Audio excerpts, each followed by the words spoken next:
Hi guys, welcome to my Swift video. Putting one of these in one of these. I did some demos earlier on.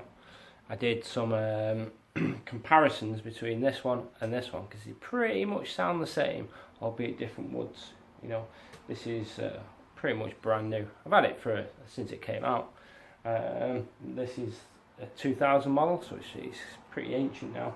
Ebony, alder, basswood, maple. Make of that what you will. But to my ears, pretty much they sounded pretty close because they both got Evo pickups in there. And apparently this thing makes a big difference. So I'm going to sling it in. I'm going to let you have a listen to these guys before the mod. I did do some clean videos, but unfortunately I deleted them by accident and I had no clue. So you're just going to have to listen to the distorted ones and then base your ideas on how it sounded clean on the after videos, essentially. So here we go. Let's rock and roll.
So the switch has been done. I sweated a little bit, to be honest, because the electric's actually in this for a guitar that was like 20 years old. Is it 20 years old? Yeah, almost 20 years old. I actually thought the wiring work was a little bit cack. There wasn't enough wire, or the wires weren't necessarily cut right, so I don't know what was going on with Ibanez in the 90s, but whatever. I've sorted that out. I've fitted this thing. It was actually more straightforward than I expected. I did have one little hiccup once I'd tested everything. Bridge pickup didn't work, but all that had happened was one of the wires had slipped out and I hadn't noticed. It's actually quite a cramped working area, and if you watch Mad Hatter's instructional video, they say yeah, it's a cramped working area, and even without all the components fitted in there to give you some space, it's still pretty cramped. So one of the hardest bits I found was getting the bridge, the middle, and the net pickups wires. I think it's the black green shield, black of the single, that is, all within one little port, and tighten that. You kind of need extra hands, or kind of wish they were all like soldered together in one so I could put it in as one. But trying to put them in as 5 in at this tiny little hole was pretty tricky, but I'd sorted it. So how does it sound? Better. That's pretty much all I have to say about it. This still sounds fantastic. You know, this has got a certain mojo about it. It plays very different to this, and that really sees you through with this thing. And I really wanted this to be as replica-y of Evo as I could, because Steve named this himself. You know, so yeah, I had to cover that over, and this is yeah, I can't even find it. But anyway, yeah, have a listen. It sounds like, it definitely sounds louder, significantly. It doesn't sound more driven though. It sounds like it's got more, sounds like it's like HD TV, it's like Blu-ray HD for your ears. And that's how I describe it. Yeah, it sounds like you've got more space. What's the term? Headroom. It sounds like you've just got, the sound sounds wider. There's a greater spectrum in there. Fuller? I'm not sure if it's fuller, but there's definitely more in there. I think because there's more space. I like when you put a really nice reverb on, but you'll hear what I mean, I hope. In fact, and having said that, I'm playing through a Strymon Blue Sky, and what this now seems to do, when I put the shimmer effect on, you'll probably hear it in the video, it actually now seems to bring out more overtones within the shimmer effect, and I was actually quite surprised by that, pleasantly surprised. So, there you have it. I'd get one. Would I get one for this? I'm not sure. Steve also named this one and all for me, which I'm pretty chuffed with. I was a little bit cheeky in asking him, but it's, you know, it's opportunities, isn't it? And Steve's major influence on me. So yeah, there you go. But yeah, given the nature of this, I'm not sure if I'd make the upgrade for this. However, probably will for this, because this is it's an amazing guitar. The pickups sound great, but if I'm honest, there's something a bit flat about them. Maybe it's the EQ that's a bit flat. Maybe it's the fact that they're modern pickups, and there's just a little bit missing from these. But the way this guitar plays is more than enough to make up for it. So I think this thing could do with that. So yeah, there you go. I hope you like my little review vid. I hope Mad Hatter appreciate the things I've said. I ain't that accustomed at making videos, as you may notice. I've gone, the sound you're hearing is straight into my phone. This is my phone. I've gone for a Blackstar HT Studio 20, which I've got some Mullard frigging tubes in there just because I wanted to know what they sounded like. It's got a Celestion V30 in there because I wanted to know what that sounded like. I've gone through a Strymon Blue Sky, a Boss DS1X. I've used a Electro Harmonic 720 looper for the backing track, and a DD7 for a little bit of delay and what have you. And obviously I kept saying it's the same before and after. You saw me just unplug the guitar and wang it straight in the next one, just so you know I didn't fiddle with anything. Yeah, you've just heard the sound as naked as I can make it, without any clever ass mixing or anything like that, because I ain't that guy. Well, not yet anyway. So there you go. I hope you enjoyed the show. Not very metally or very shreddy, but I just like that backing track at the moment, which I have to thank Mr. Pete Honore for. Yeah, I'm trying to improve my musicality as opposed to my shreddy business, or my metally business. I think I'm alright at that, I suppose. At least I'm happy for now with it. I just want to branch out, not necessarily slow down or smooth out forever, but you know, it is what it is, isn't it? Anyway, cheers guys, have fun, see you later. Should a comment below or something like that, I don't know. Talk about my cool artwork, or the fact that this is fit. See you later.